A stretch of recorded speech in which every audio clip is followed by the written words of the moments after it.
Hemos leído un pasaje que seguramente todos lo hemos escuchado alguna vez.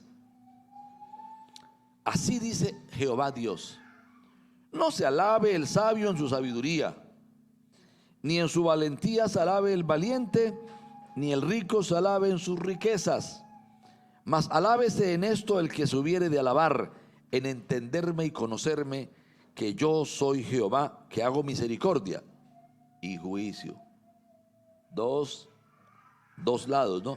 En un lado el pan y en el otro, muy bien, y justicia en la tierra, porque estas cosas ama Dios. Muy bien, quiero compartir un breve pensamiento que he llamado creciendo en el conocimiento de Dios.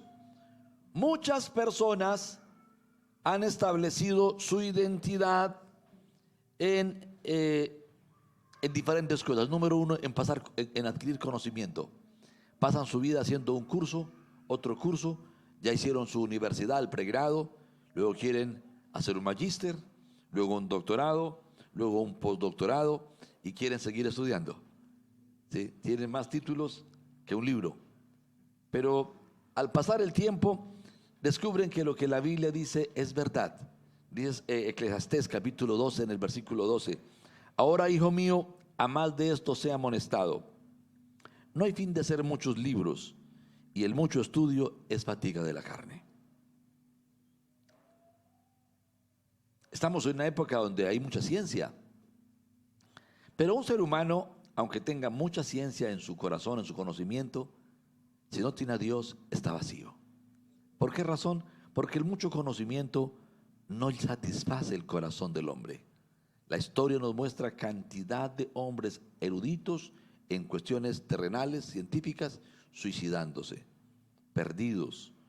Karl Marx fue un extraordinario estadista. Fue un hombre muy lleno de conocimiento. Pocos hombres de esa formación que él tenía. Sin embargo, en su fantasía por el conocimiento, abandonó su hogar. No produjo ni siquiera alimento para sus hijos. Se le murieron de hambre. Y tuvo que vivir de las limosnas de un amigo. ¿Por qué? Porque no construyó una vida sobre fundamentos sabios. Y podríamos hablar de muchos hombres muy académicos que han terminado suicidándose, drogados, perdidos, con su corazón vacío por falta de Dios. Primera carta a los Corintios capítulo 8 en el versículo 1 dice: ahora, hijo mío, en cuanto a lo sacrificado a los ídolos, sabemos que todos tenemos conocimiento. El conocimiento envanece, pero el amor edifica. Conocimiento puede llenar a una persona de orgullo, de prepotencia. Inclusive hace unos años atrás, los libros de los eruditos se escribían en un lenguaje que solamente ellos podían entender.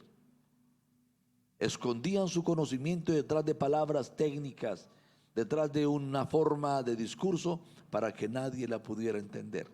¿Para qué el conocimiento si la gente no lo puede acceder a él? Me parece bastante absurdo. Pero el amor edifica. Y no estoy diciendo con esto que sea malo estudiar. No, yo me considero un buen estudiante. Y animo a las personas a que estudien, pero que no coloquen su identidad en el conocimiento, sino que usen su conocimiento para glorificar a Dios. Dice el doctor John Maxwell que los dones y los talentos son el regalo que nos da Dios. Lo que hacemos con esos dones y con esos talentos es nuestro regalo para Dios. A la verdad, esa frase no es de él, es de una señora, no recuerdo el nombre, Helen Powell creo que es. Pero sin embargo, él la cita en uno de sus libros, El mapa para alcanzar el éxito. Las personas no te van a recordar por cuánto sabes. Las personas te van a recordar por quién eres. Es muy importante que lo sepas. Algún erudito se pasa la vida estudiando y descuida a su esposa y a sus hijos.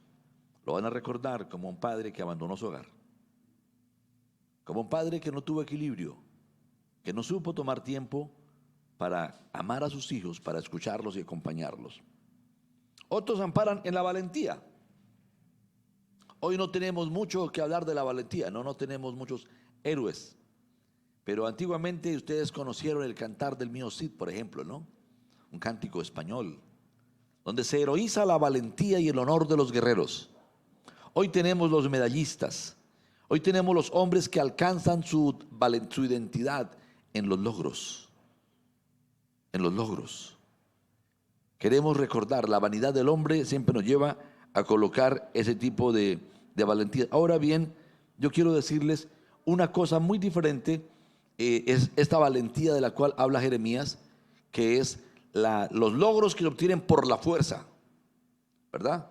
Por la osadía, por la capacidad militar de ir a hacer conquistas, y que produce un orgullo y que establece la identidad en eso. Pero la Biblia también considera la virtud de la valentía, y la valentía es el arrojo para hacer grandes cosas en nombre de Dios, confiando en Dios, para Dios, con su poder. Eso también lo llama Dios valentía. Esa clase de valentía es digno tenerla, es importante tenerla. Pero recuerde por favor, se trata de que no se alabe el valiente en su valentía, no se alabe en su propia capacidad ni en su esfuerzo. No coloque su identidad y su valoración en lo que usted es capaz de hacer. Es el peligro. ¿Amén? Ni en las riquezas. El dinero genera estatus.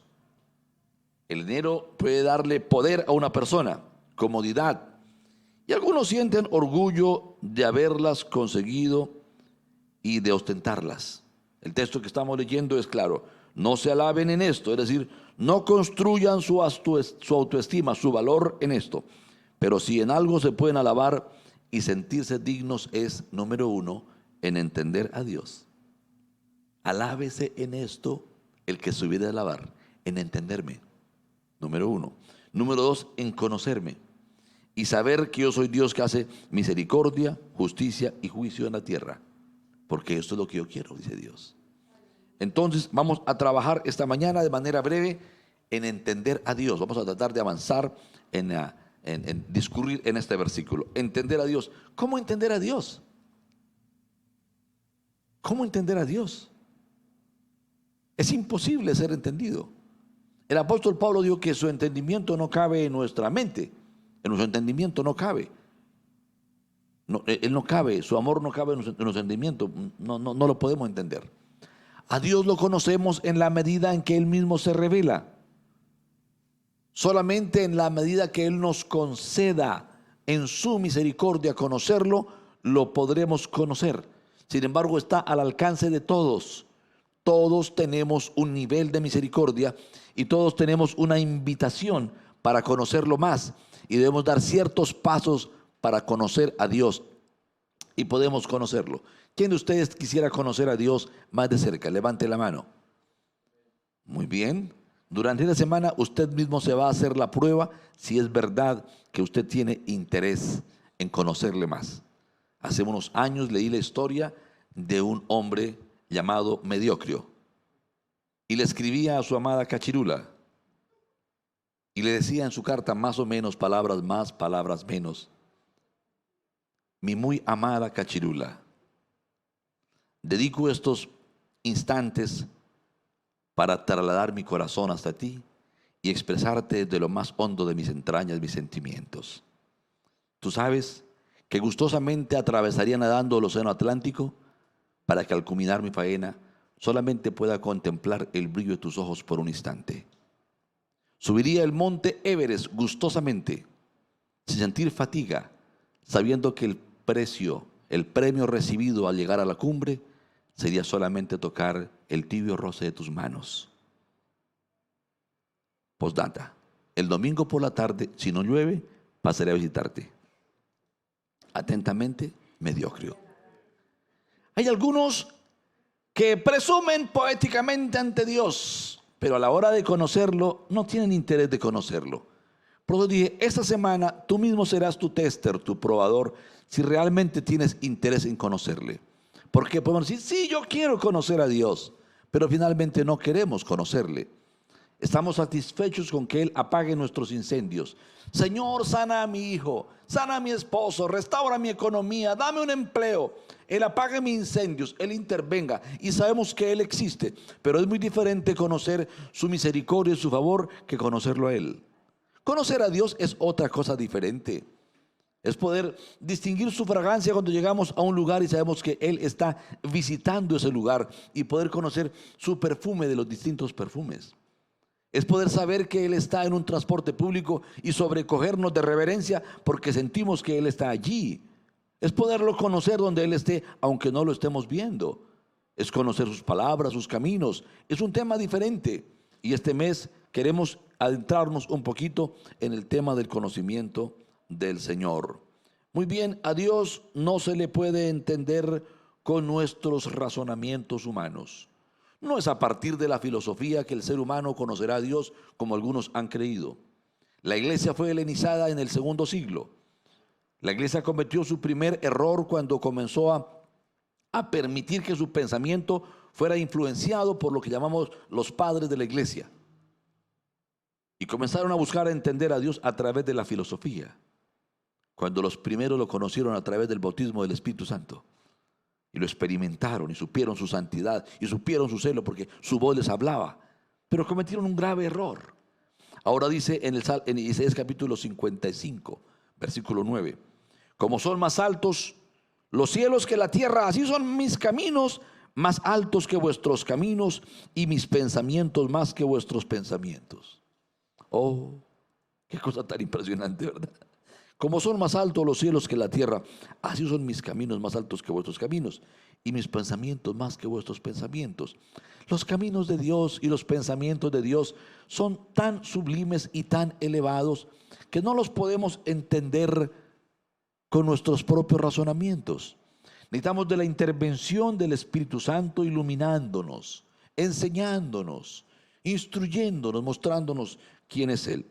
Mateo capítulo 18 en el versículo 3 dice la escritura: de cierto os digo que si no os volvéis y os hacéis como niños, no entraréis en el reino de los cielos.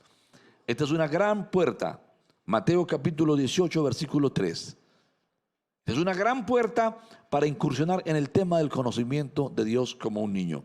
¿Por qué? Porque un niño no entiende casi nada de su entorno.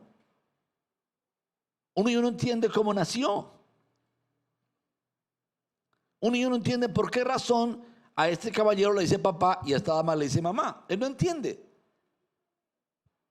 ¿verdad? Él le dice papá porque lo enseñaron a decirle papá, y él da afecto a ese niño porque él recibe amor de ese papá y recibe amor de esa mamá. Así que el niño, sin entender su entorno, reacciona al amor. Y Dios está esperando que nosotros, sin entender nuestro entorno, pero seamos sensibles, porque no entendemos cómo funcionan muchas cosas. Algunos no sabemos cómo funciona la luz eléctrica.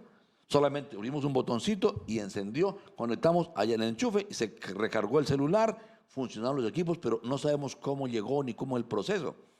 Así mismo es Dios. Y Dios quiere que seamos como niños. Como niños, no estemos esperando entenderlo todo. La Biblia no es un tratado para demostrarnos que Dios existe.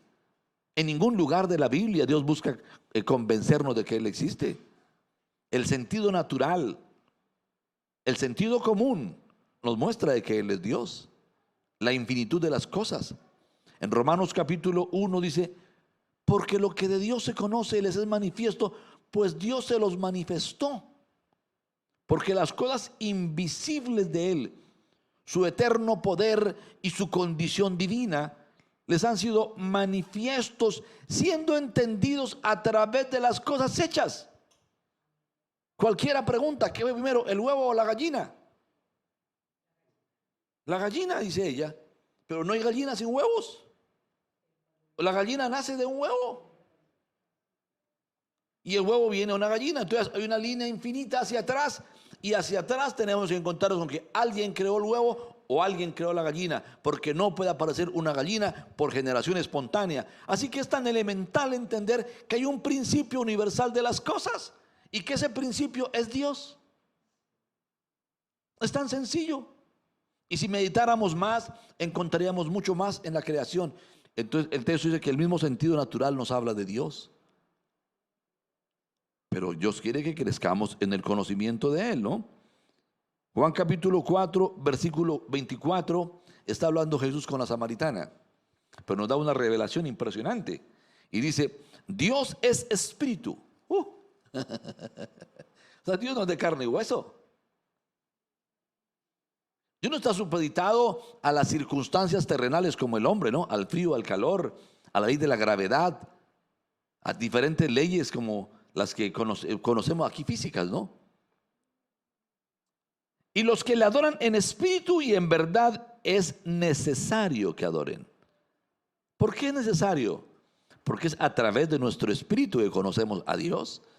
Y si nos disponemos para ser profundos en nuestra adoración a Dios, podremos entrar en contacto con Él y conocerlo. El primer elemento para entender a Dios es su palabra. Algunos quieren conocer a Dios, pero no leen su palabra. No quieren leer su palabra. Tenemos que leer la palabra porque la palabra nos muestra los tratos de Dios para el hombre. Las palabras nos revelan la forma como Dios trata al hombre. La palabra nos habla lo santo que Él es y nos muestra lo santo que Él es por la clase de mandamientos, por las intervenciones siempre justas y siempre misericordiosas. Así que uno va descubriendo quién es Dios por la forma como Él trata a la humanidad en la historia. La palabra nos habla de sus promesas. Así que nos muestra cómo la historia es producto del Dios que escribe la historia.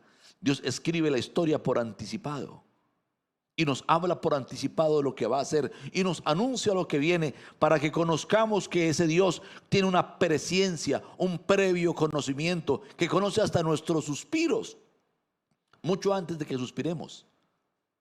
Conoce nuestros errores y pecados mucho antes que pequemos. Y nos ama a sabiendas de las locuras que hemos de hacer.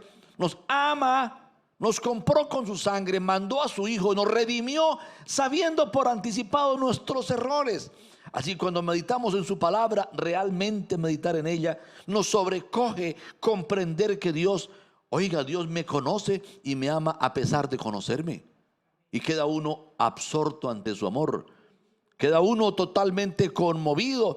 Y dice, ay Señor, yo que me aborrecía y me odiaba y veo que tú me amas a pesar de mis pecados, entonces simplemente me arrepiento de mis locuras y corro a sus pies y acepto sus condiciones. Pero hay que leer la palabra. Hay que leer la palabra. Hay que leer la palabra. No se conforme a la tarea que le coloqué de leer 4 capítulos. Lea 10 capítulos, 12 capítulos. Vuelva y repítalos por la noche. Si se le va el sueño, levántese y abra la Biblia y continúe leyéndola.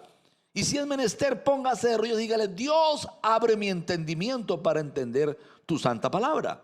Y va a descubrir que Dios le enseña de su gloria a través de la palabra. Y le va a mostrar cosas que no se pueden leer al leer la Biblia. Solamente se leen cuando el Espíritu comienza a revelarlas. Porque la Biblia es viva. Viva. Es una palabra viva. No son como las páginas de un periódico que solamente cuentan una historia. No. Es la palabra de Dios, viva y eficaz. Y más cortante que toda espada de 2 filos. En el Salmo 103, en el versículo 7 dice, sus caminos notificó a Moisés y a los hijos de Israel sus obras. Él le enseñó a Moisés su corazón, sus planes y sus metas, sus caminos. Los propios caminos de Dios los encontramos en Génesis, en Éxodo, en Levíticos, en Números, en Deuteronomio, que son el pensamiento que Moisés escribió. Ahí encontramos a Jesús inmerso. Algunos leen la Biblia y no entienden a Jesús, porque no buscan encontrarlo. Yo quiero animarte para que a partir de hoy, cuando leas la palabra, busca encontrar a Jesús. Jesús les dijo, escudriñad las escrituras, porque ellas son las que dan testimonio de mí. Y las escrituras hacen referencia al Antiguo Testamento. Así cuando leas el Antiguo Testamento, busca encontrar a Jesús. Él está en el primer versículo de la Biblia. En el principio creó Dios los cielos y la tierra.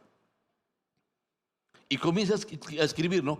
Y la tierra estaba desordenada y vacía. Entonces dijo Dios, sea hecha la luz. Y la luz fue hecha.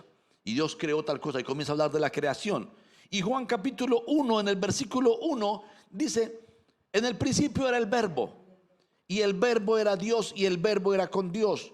Todas las cosas por Él, por el verbo, por la palabra, fueron hechos. Y sin Él nada de lo que existe fue hecho. Así que usted encuentra a Jesús, el verbo, creando las cosas en el Génesis capítulo 1. Es Jesús la palabra hablada. Es Jesús el que habla y crea las cosas. Cuando está diciendo Dios que habló, es Cristo el que hizo las cosas, porque la palabra así lo dice. Y usted comienza a sobrecogerse, como este Señor que tiene el poder creativo en su boca. Este Señor es el que se hizo hombre y murió por mí. Y entonces queda uno espantado, horrorizado, porque decimos, no es simplemente el maestro de Galilea, el carpintero de Galilea. No es simplemente el carpintero, es el arquitecto divino, el creador de los cielos y la tierra. Y en Hebreos capítulo 1 dice que Él es el sustentador de todas las cosas y que todas las cosas subsisten por la palabra de su poder. ¡Ay, Jesús! Y seguimos mirando a Jesús. Y en Génesis capítulo 3 encontramos que Jesús, es manifestado a través de un animalito. Dios mató un animalito y tomó su piel y le coloca esta piel para cubrir las vergüenzas de Adán y de Eva. Y encontramos el primer principio. Ahí está Jesús, ¿verdad? Y entonces dice la Escritura que sin derramamiento de sangre no hay remisión de pecados. Y encontramos que este pasaje nos está mostrando un horizonte lejano donde Cristo se va a hacer hombre para que con su sangre, después de morir por nosotros, nos pueda cubrir nuestras vergüenzas, ¿verdad? Isaías lo entiende claramente y dice, en gran manera me gozaré en Jehová, mi alma se alegrará en mi Dios, pues Él me vistió con vestidura de salvación. Está hablando de la sangre del Cordero, que Él la puede ver por anticipado. Entonces es menester que nos abramos a leer la palabra. Adelantito aparece una ofrenda. Un hombre llamado Caín ofrece una ofrenda que no es agradable ante Dios. Y hay otro que ofrece una ofrenda que es agradable, la ofrenda de Abel. Y la ofrenda de Abel es una tipología de Jesucristo, porque con una sola ofrenda hizo perfectos para siempre a los santificados. Y comenzamos a detenernos y a encontrar que Jesús es la simiente de la mujer de Génesis capítulo 3. Y que un día esa simiente va a nacer y que la serpiente le va a morder el calcañar, pero que esa simiente le va a aplastar la cabeza. Y la humanidad vivió todo el tiempo con la esperanza de que esa simiente naciera. Y cuando entendemos que Jesús es esa simiente, que se hizo hombre y que murió y que venció a Satanás en el Calvario y lo despojó de todo poder y nos dio toda autoridad a nosotros y nos hizo sus hijos, nos llenamos de emoción y comenzamos a conocer a un Dios, pero requiere que usted y yo meditemos en la palabra. No podemos ser flojos al estudio de la palabra. Tenemos que ser dispuestos a conocer la palabra, meternos en ella, leerla. No espere a que lo deleguen para dar una enseñanza, para estudiar la palabra. Si usted es de las personas que cuando lo delegan para enseñar o lo invitan a predicar, busca a los predicadores y busca los libros a ver quién escribió algo bonito, pero no pasa tiempos comúnmente con la palabra, con Dios, preguntándole. Usted necesita tomar un cambio en su vida. ¿Por qué? Porque Dios quiere revelarse de manera personal a usted por la palabra. ¿Para qué? Para que usted tenga frescura, para que el pan que brota de su boca sea fresco, el consejo para sus hijos sea fresco, la corrección, la amonestación sea fresca, y de paso para que usted mismo se mantenga medroso delante de Él y se mantenga gozoso a la vez, porque está viendo el amor y la misericordia de ese Dios. Amén. Espero en Dios que me esté haciendo entender. El Salmo 19 es algo majestuoso, muy lindo. La ley de Jehová es perfecta, que convierte el alma. ¿Por qué nos convierte? Porque nos revela a Dios y muestra nuestra condición. y nos invita a tener una condición diferente. Así que la ley de Dios tiene esa facultad de convertir nuestra alma, tiene esa facultad de transformarnos. El testimonio de Jehová es fiel, que hace sabio al sencillo. Estoy leyendo el versículo 8. Los mandamientos de Jehová son rectos, que alegran el corazón. El precepto de Jehová es puro, que alumbra los ojos, alumbra el entendimiento, nos hace entender a Dios. Tiene unas facultades maravillosas de leer su palabra. Gloria a Dios. El temor de Jehová es limpio, que permanece para siempre. Los juicios de Jehová son verdad. Todos justos deseables son más que el oro, y más que mucho oro afinado, y dulce más que miel, y que la que destila del panal. El salmista encontró un deleite extraordinario en meditar en la ley de Dios, porque la ley de Dios lo acercaba a Dios, le revela a Dios, le muestra la santidad de Dios. Usted tiene que inspirarse en esta mañana y disponerse para conocer a Dios. El segundo gran elemento para entender a Dios, por supuesto, es nuestro Señor Jesucristo. En Hebreos capítulo 1, en el versículo 1, voy a agradecerle que conmigo lo busque y lo leamos brevemente. Hebreos capítulo 1, en el versículo 1.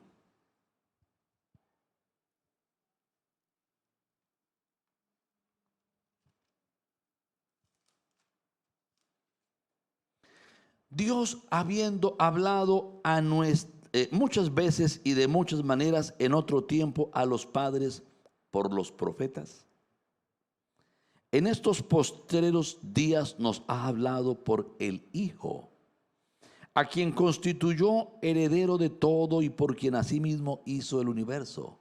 El medio creativo es Jesús. Dios lo hizo, representado en Jesús. Así que no existe otra revelación.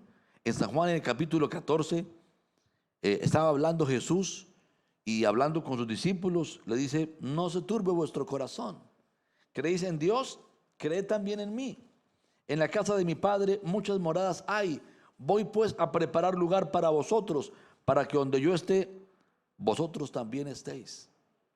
Y por allá había un discípulo de esos discípulos que sabe hacer preguntas. Y es bueno preguntar, aunque preguntemos impertinencias, pero es preferible preguntar que quedarnos callados. De vez en cuando hacemos preguntas claves. De vez en cuando le pegamos a una buena pregunta. Pero Dios está más con los que hacen preguntas y con los que permanecen en silencio. Dios quiere que pensemos y hagamos preguntas. Entonces, le dijo Tomás: Señor, no sabemos a dónde vas, ¿cómo pues podemos saber el camino? Jesús le dijo: yo soy el camino, la verdad y la vida. Nadie viene al Padre sino por mí. Si me conocieseis también a mí, a mi Padre conoceríais. Desde ahora le conocéis y le habéis visto. Felipe le dijo: Señor, muéstranos al Padre y nos basta. Ahora fue Felipe el impertinente. Jesús le dijo: tanto tiempo hace que estoy con vosotros y no me has conocido, Felipe. El que me ha visto a mí, ha visto al Padre. ¿Cómo pues dices tú, muéstranos al Padre?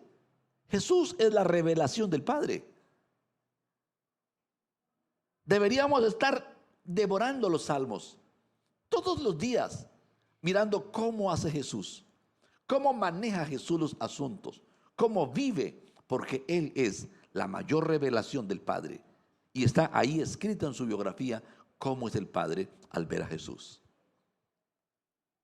¿Me hago entender? ¿Queremos conocer a Dios? Lee los evangelios. Lee los evangelios. Vas a encontrar al Padre. Si no quieres conocer al Padre, pues no lee los evangelios. Pero claramente dice que el que ve a Jesús, ve al Padre. En Juan, en el capítulo 1 dice: nadie ha visto a Dios. El Hijo ha venido para revelarle. El Hijo de Dios vino para revelarnos al Padre. Así que Él es. Y voy a tomar otro tiempo para hablar más de Jesús, pero hoy quiero ir a un tercer punto, y es: hay un gran elemento para conocer a Dios, y es su presencia por medio de la adoración. Su presencia por medio de la adoración. En el Salmo 73, un salmo de Asaf, Hay un hombre que escribe un testimonio bellísimo, pero mire cómo sucede, cómo su entendimiento cambia. Comienza con una afirmación categórica. Ciertamente es bueno Dios para con Israel. Ciertamente es bueno Dios para con su pueblo. ¿Pueden decirlo conmigo? Repítelo. A ver. Ciertamente es bueno Dios para con Israel, para con los limpios de corazón. Esta es la conclusión de Dios. Ciertamente Él es bueno. El salmista está afirmando que Dios es bueno para con los justos. Que Él es bueno para con los justos. No tiene discusión, no hay cambio. Pero ahora nos muestra la experiencia de cómo llegó a entenderlo, cómo llegó a esa comprensión, cómo llegó a ese nivel de revelación. Dice, en cuanto a mí, casi se deslizaron mis pies. Cada vez que leo esto me da un poquito de risa. Digo, al fin, que ¿se deslizaron o no se deslizaron? ¿Sí? Casi se deslizaron. No dice casi se deslizan, dice casi se deslizaron. Entonces pareciera que sí se deslizaron. Por poco resbalaron mis pies porque tuve envidia de los arrogantes, viendo la prosperidad de los impíos, porque no tienen congojas por su muerte, pues su vigor está entero. No pasan trabajos como los otros mortales, ni son azotados como los demás hombres. Por tanto, la soberbia los corona, se cubren de vestido de violencia. Los ojos se saltan de grosura, logran con creces los antojos del corazón. Se mofan y hablan con maldad de hacer violencia. Hablan con altanería. Ponen su boca contra el cielo y su lengua pasea la tierra. Por eso Dios hará volver a su pueblo y aguas en abundancia serán extraídas para ellos. Y dicen, ¿cómo sabe Dios? Y hay conocimiento en el Altísimo. He aquí que estos impíos, sin ser turbados del mundo, alcanzan riquezas. Verdaderamente, en vano he limpiado mi corazón y lavado mis manos en inocencia. Mire las conclusiones que él tenía, previas a lo que va a ocurrir luego. Pues he sido azotado todo el día y castigado todas las mañanas. Si dijera yo, hablaré como ellos, he aquí que a la generación de tus hijos engañaría. Cuando pensé para saber esto, fue duro trabajo para mí. Él está diciendo, pero ¿dónde está Dios? ¿Cómo que Dios bendice a los justos? Yo paso necesidad y soy justo, soy un sacerdote del altar, mantengo sirviéndole, pero afuera hay unos impíos que están llenos de bendición, de prosperidad y les va re bien, y yo que estoy aquí azotado, sufriendo martirios por él, paso miserias.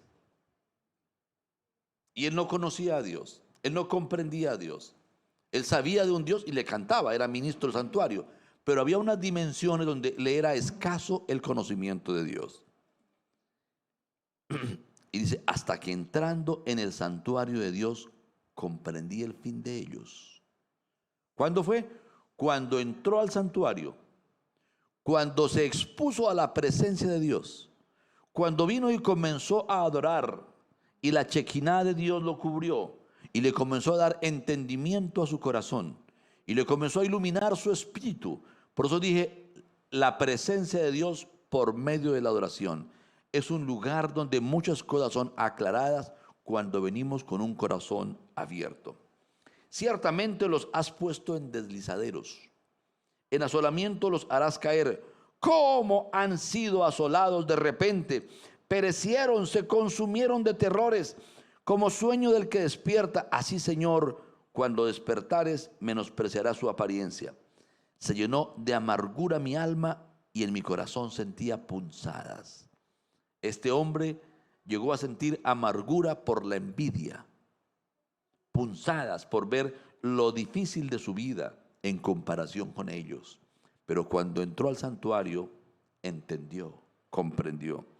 Tan torpe era yo, está en pasado, que no entendía. Era como una bestia delante de ti. Con todo yo siempre estuve contigo, me tomaste de la mano derecha. Él dice, con todo yo siempre estuve contigo. Pasé dificultades, pero tú estuviste conmigo. Pasé dificultades, pero ahí estabas abrigándome, enseñándome, instruyéndome, usándome. Porque es un gran salmista. Usted lee mucho de Asaf en la Biblia. Me has guiado según tu consejo. Él tenía otros planes, Pero Dios demostró otros planes diferentes. Y después me recibirás en gloria. Y en el versículo 28 dice algo adicional, pero en cuanto a mí, el acercarme a Dios es el bien. El acercarme a Dios es el bien. El acercarme a Dios es el bien. El acercarme a Dios. Toma tiempos. ¿Estás en crisis? Toma tiempos. Después de que los niños se acuesten, después de que tu esposo se acueste, levántate tú como mujer o tú hombre te levantas. Buscas un lugar donde puedas arrodillarte y levantar tus manos. Y puedes comenzar a cantarle a Dios. Grandes y maravillosas son tus obras, Señor Dios Todopoderoso. Justos y verdaderos son tus caminos, Rey de los santos. ¿Quién no te temerá, oh Señor? ¿Qué más dice la canción? Es Apocalipsis. ¿Y qué? Y glorificará tu nombre, pues solo tú eres santo, por lo cual todas las naciones vendrán y te adorarán. Yo te puedo garantizar por la palabra del Señor que si eliges su presencia, descubrirás el bien. Lo vas a conocer. Lo vas a conocer. Lo vas a conocer. Vas a conocer dimensiones y dimensiones nuevas de Jesús. Vas a ver que Él es tu sanador, que Él es el restaurador de tu mundo emocional, que Él restaura tus vacíos, tu infelicidad, tu soledad, las traiciones. Él sana tu corazón, Él renueva tu mente, Él renueva tus relaciones, Él te rodea de nuevos amigos, Él te abre puertas porque Él es Dios. Pero necesitas tomarte el tiempo para conocerlo. ¿Sí? No se alabe, ¿cómo es? El sabio, ni se alabe, sino alábese en esto quien supiere alabar, en conocerme y entenderme. Vamos a hablar un poquitico de conocer a Dios. Ya hablamos de entender a Dios, ¿no? En el principio, Dios proveyó una comunión única y ejemplar a Adán y a Eva en el huerto del Edén. ¿Por qué? ¿Ha pensado usted por qué? La Biblia dice que Dios le hablaba a Adán y Eva. Y ellos oían su voz. Y sentían cuando Dios se paseaba en el huerto y venían y se presentaban ante Él y había un face to face. Continuamente. Porque Dios sabe que el bien del hombre es Él. Dios quiere prodigarle el perfecto bien que es Dios. Algunos ven que el bien del hombre es la mujer o las mujeres. Sí, es verdad en un sentido. Dios ama tanto a los varones que nos dio mujeres y ama tanto a las mujeres que nos dio hombres. Uno para el otro, no uno para dos ni dos para uno. Uno por uno es la fórmula bíblica. ¿Sí? Y no hombre con hombre, sino mujer con un varón, no mujer con mujer, sino un hombre con una mujer. Algo heterosexual. Esa es la provisión divina, fue la fórmula que Dios creó. Dios se manifestó con señales y prodigios extraordinarios en Egipto para que los hebreos, su pueblo, salieran confiados al desierto y todas las naciones temieran ante él. Dios quería que al salir al desierto, ese pueblo, un pueblo de esclavos, salieran gozosos, confiados en un Dios que hace señales en el cielo y en la tierra. Para eso son las señales. Dice en el libro de Éxodo capítulo 7 en el versículo 5, y sabrán los egipcios que yo soy el Señor cuando yo extienda mi mano sobre Egipto y saque de en medio de ellos a los hijos de Israel. Dios quebrantó al primer dios, Ra, el dios sol de los egipcios. Ellos lo adoraban, le ofrecían inclusive niños. ¿Qué hizo Dios? Hizo que se ocultara el sol, que se oscureciera y que no los pudiera alumbrar a los egipcios. Y solamente permitió luz sobre los hebreos, sobre las fincas, sobre las ovejas, sobre las vacas de los hebreos. Pero todas las casas de los egipcios estuvieron en oscuridad, sus fincas, su todo. ¿Para qué? Para mostrarles que el sol no es nada, sino está Dios. Ese sol alumbra por el Dios de los hebreos, por nuestro Padre Celestial alumbra ese sol. Y adoraban a Egipto, al río Nilo, y le tributaban ofrendas. Y entonces viene y lo hiere y lo convierte en sangre. y todos los peces se mueren y se pudren. Y el río, que era motivo de su adoración, ahora es pestilente y motivo de su aborrecimiento. Y luego Dios resucita el río y lo revive y vuelve a tener peces. Y los peces no se extinguen y vuelven a ver cómo navegar en sus aguas. Y los egipcios conocen, pero también los hebreos conocen, y las naciones de la tierra saben que hay un Dios que es invocado por los hebreos, que tiene poder en los cielos y en la tierra, que gobierna sobre la vida y sobre la muerte. Y cada una de las plagas que él envió estaba dirigida a un Dios distinto de los egipcios. ¿Por qué? Porque Dios quería hacerse conocer. Dios quería hacerse conocer. Una cosa es que usted escuche de Dios y otra cosa es que usted conozca a Dios. Dios quiere que usted lo conozca. ¿Para qué? Para que usted se llene de orgullo de saber que Él es su Padre. Se llene de dignidad y de confianza para predicar de Él.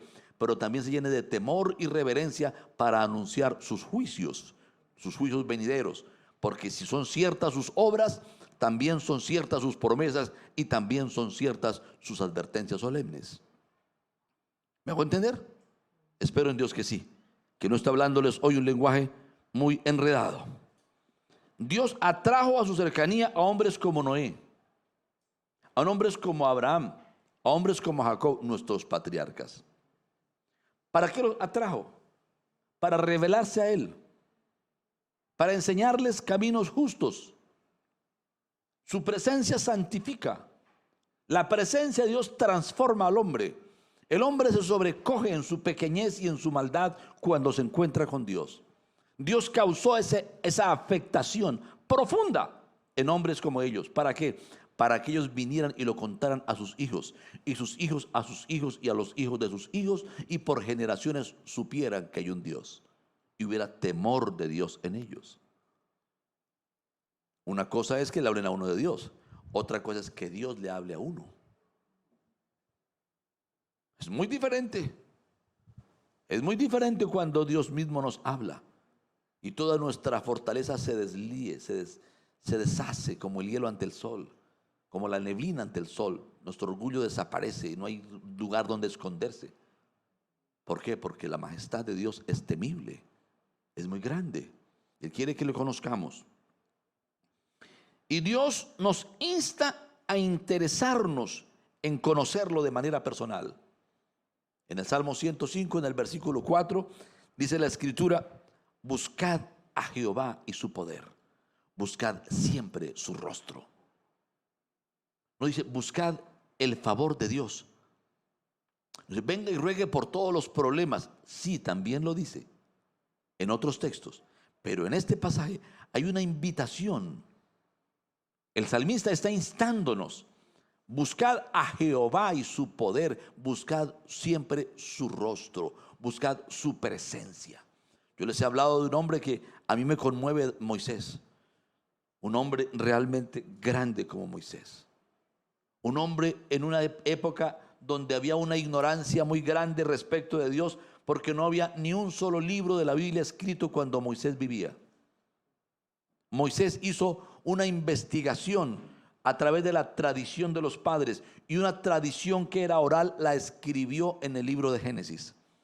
Una tradición de cerca de 2000 años de historia que ve guardada de papá a papá por generaciones. Él viene y la escribe. Y en un evento donde él sube al monte y recibe las tablas, el pueblo se corrompió detrás de un becerro de oro. Y Dios le dijo a Moisés: quítate de en medio, o sea, no intercedas, porque voy a raer, voy a eliminar a todo este pueblo perverso que está prostituyendo detrás de un ídolo, y voy a levantar de ti un pueblo fuerte. Y él intercede y dice: no, Dios del cielo, no vas a hacer esto. ¿Qué van a decir de ti? Que sacaste a Israel de Egipto para matarlo en el desierto, para dejarlo morir, que no lo pudiste sentar en la tierra prometida. No hagas eso. Y Dios le dice: está bien, yo voy a mandar a mi ángel que pelee por ustedes y le entregue la tierra prometida, pero yo no voy con ustedes. Y Moisés se postró y le dijo: no, Dios, si tú no vas conmigo, no quiero ni tierra prometida, ni quiero victorias, ni quiero ángel ni respaldo. Yo te quiero a ti, yo te quiero a ti. Y dijo: está bien, mi presencia irá contigo y te daré descanso. Y él no se satisfizo con eso. Se postró todavía más profundo y le dijo: te ruego que me muestres tu gloria. Te ruego que me muestres tu gloria. Muéstramela hoy. Me estás prometiendo que tu presencia va conmigo. Yo te quiero conocer hoy. Yo quiero a ti, yo te quiero conocer. Un hambre de conocer a Dios. Moisés es un hombre sediento de conocer a Dios. No oír de él solamente, de experimentarlo. Si a Moisés le hubieran prometido que sería bautizado en el Espíritu Santo y que recibiría los dones de lenguas, de interpretación de lenguas, de profecía, de ciencia, de milagros, de sanidades, estoy seguro que nunca se hubiera conformado hasta tener todos los dones del Espíritu Santo, porque era un hombre sediento, deseoso de Dios. Y es lo que hoy el Señor nos está hablando. Está convocándonos como hijos suyos. Pueblo mío, hijos míos, interésense en mí, en conocerme, en conocer de primera mano mi gloria, en experimentar mi presencia, en conocer mi revelación, en tener vida conmigo cercana. Él está hablándonos de eso en esta mañana. Yo le pido a Dios que sepamos entender la invitación que estamos recibiendo en este día. Sepamos comprender lo que Dios quiere hacer en nuestras vidas. Dios nos muestra algunas condiciones para conocerlo. Voy a mirar algunas condiciones brevemente. El tiempo se me está yendo, pero no tengo por qué darlo todo hoy. Podemos compartir una parte y dejarlos con un postrecito guardado para el miércoles o para otro día que tenga la oportunidad de compartir. Dice: bendeciré a Jehová en todo tiempo. Su alabanza estará de continuo en mi boca. En Jehová se gloriará mi alma, lo oirán los mansos y se alegrarán. Engrandeced a Jehová conmigo y exaltemos aún a su nombre. Busqué a Jehová y él me oyó y me libró de todos mis temores. Busqué a Jehová. Este pobre clamó y le oyó Jehová. Busqué y clamé. Vea los verbos que aparecen ahí. Y lo libró de todas sus angustias. Cercano está Jehová a los quebrantados de corazón y salva a los contritos de espíritu. Dios tiene problema con los altivos, con los que dicen: no, si cuando alguien se me sale del corazón, se me sale. Yo con fulanito de tal no quiero volver a hablar. Pero aquellos que se quebrantan ante Dios, que dicen: Señor, yo no quiero seguir siendo la persona que he sido. He sido enojado, amargado, he sido lleno de menosprecio, pero yo me doblego, yo voy a orar ante ti, voy a llorar ante ti, voy a quebrantarme hasta que tú me transformes. Por eso Dios amaba y ama a Israel, y lo llama Israel, porque Israel peleó con el ángel toda la noche, pidiéndole que lo cambiara. Yo no quiero seguir siendo Jacob el engañador. Yo no quiero seguir siendo eso. Yo necesito ser diferente. Y se agarró de Dios hasta que Dios lo quebrantó y le dijo: ya no serás más el tramposo, ahora serás el vencedor. Ahora tu nombre será llamado Israel, porque luchaste con Dios y venciste. Dios quiere llamarte también a ti Israel. Entiéndeme en el sentido, no que te ponga ese nombre, sino que experimentes el quebrantamiento de Dios por insistirle, hasta que Él quebrante tu humanidad carnal y haga nacer de ti la persona espiritual.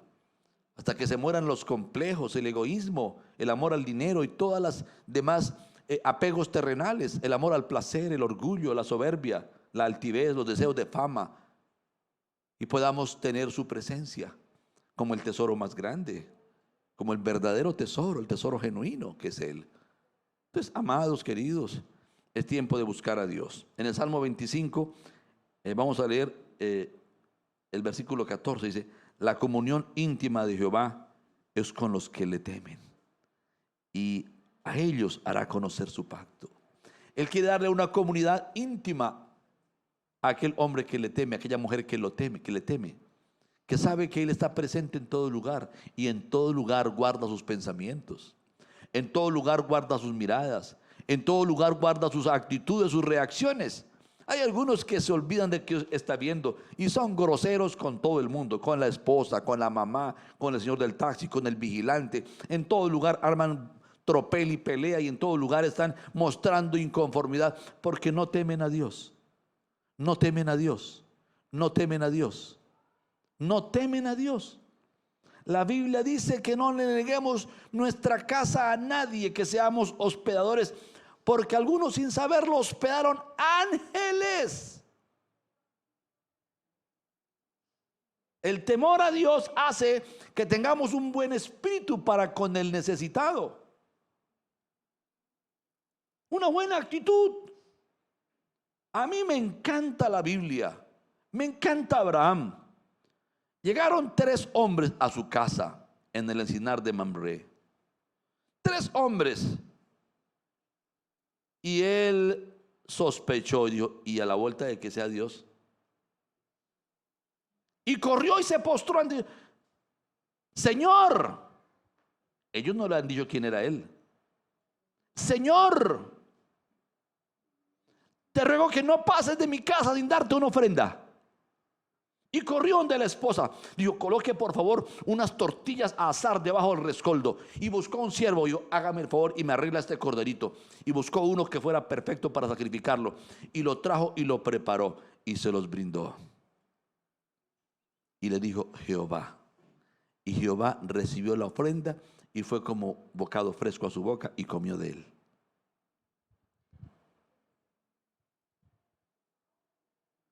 Y entonces hubo intimidad. Y siguieron de camino. Y él se pegó y se fue con ellos. Y Dios dijo, me conmueve este hombre. Me gusta este hombre que trata a los demás como si fuera Dios. Que los honra como si fuera Dios. Y honró a Dios verdaderamente por la forma en que atendía a los demás. Un excelente anfitrión. Algunos llegan a la casa gente y ni un vaso de agua. No corren a hacer un juguito, una limonada. No corren a brindar algún cariño. Porque no saben lo que la Biblia dice. Que si se le brinda un vaso de agua a un siervo de Dios, por ese vaso de agua habrá recompensa. ¿Cuánto más si le coloca ahí un pataconcito con queso? ¿Cuánto más? Un juguito decoroso. Bendito sea Dios, ¿verdad? Y sigo leyendo, el Salmo 115 dice la Escritura, Jehová, ¿quién habitará en tu tabernáculo? ¿Quién habitará en tu secreto? El tabernáculo es la habitación secreta de Dios. ¿Quiénes quisieran habitar en el tabernáculo de Dios? En el secreto. ¿Sí? Hay un cantante que dijo, en lo suave de tu presencia quiero vivir. En lo suave de tu presencia quiero morar. Y permanecer contigo el tiempo que sea necesario. Hasta que te veas tú en mí. Ese hombre estaba hablando con entendimiento. En lo suave de tu presencia quiero morar. Es el mismo que está escrito aquí. Jehová, ¿quién habitará en tu tabernáculo? ¿Quién morará en tu santo templo? El que anda en integridad. Número 1. Y hace justicia y habla verdad en su corazón. El que no calumnia con su lengua. Estoy leyendo Salmo 15 para los que desean tomar apuntes. El que no calumnia con su lengua, ni hace mal a su prójimo, nada de juicio, de murmuración, ni admite reproche alguno contra su vecino. No hable mal del vecino. Si tengo que aclararle, vaya y ábrelo, pero a mí no me convierta en basurero. No venga a traerme las quejas contra su vecino. Mi vecino es mi vecino, yo lo aprecio. Usted arregle su problema con él. Aquel a cuyos ojos el vil es menospreciado, pero honra a los que temen a Jehová. El que aún jurando en daño suyo, no por eso cambia. No cambies con tu esposo, aunque el hombre sea un hombre infiel. No te digo que sigas viviendo con él si es infiel. Te digo que no cambies tu corazón, que no te llenes de odio ni de amargura. Tú puedes amarlo y ponerlo a distancia con amor. No cambias. Seguirás hablando bien de él. Le podrás hacer el bien, le podrás servir. Pero por supuesto debes confrontarlo para que él se arrepienta y cambie. ¿Me hago entender? Pero algunos solamente con que hablen un poquitito de mal ya se dañó su corazón. Ahora son más murmuradores que el otro, enojados y llenos de odios. Pero el texto dice que ni aún jurando en daño suyo, no por eso cambia. Jesucristo lo llamaron y juraron en contra de él. Pagaron falsos testigos. Sin embargo, él está en la cruz diciendo, Padre, perdónalos porque no saben lo que hacen. Su corazón no cambió. Él nos modela esto. Porque en Jesús se cumple toda justicia Y Jesús ofrece el sacrificio perfecto para que por la sangre de Jesucristo tengamos acceso a Él. Dice en Hebreos capítulo 10, versículo 9, así que hermanos, teniendo libertad para entrar en el lugar santísimo. ¿Dónde? En el lugar santísimo. ¿Qué significa el lugar santísimo? La morada de Dios, la presencia misma de Dios. Podemos entrar como los sumos sacerdotes del Antiguo Testamento entraban una vez al año al lugar santísimo. Por la sangre de Jesucristo, por el camino nuevo y vivo que Él nos abrió a través del velo, esto es de su carne, y teniendo un gran sacerdote sobre la casa de Dios, acerquémonos con corazón sincero, en plena certidumbre de fe, purificados los corazones de mala conciencia y lavados los cuerpos con agua pura. Gloria a Dios. Debemos conocer a Jesús, experimentar a Jesús. Si no le has entregado tu vida, hoy se la puedes entregar. Él te va a perdonar todos tus pecados. Si has caído en pecado, hoy te puedes restaurar. Solamente te arrepientes. Pero sé sincero. Dios mira la sinceridad del corazón. Y Dios no puede perdonar un pecado del cual no querramos arrepentirnos. Dios no puede perdonar un pecado del cual no nos apartamos. La palabra es clara. Muy clara. Muy clara. Dios no nos puede perdonar un pecado del cual no queremos salir. Pero si realmente queremos salir de ese pecado, si somos honestos en querer abandonar ese pecado, Jesucristo nos limpia. Así que esa es la gracia del Señor. No se alabe el sabio en su sabiduría, ni en su valentía se alabe el valiente, ni el rico se alabe en sus riquezas, sino alábese en esto quien se hubiere de alabar, en conocerme y entenderme, que yo soy Jehová Dios, que hago misericordia y juicio en las naciones. Amén. El conocimiento de Dios es la verdadera gloria del hombre. ¿Quieres tener gloria en tu vida? Jesucristo dijo, la única esperanza de gloria es Cristo en nosotros. Él es la única esperanza de gloria. Vamos ahora.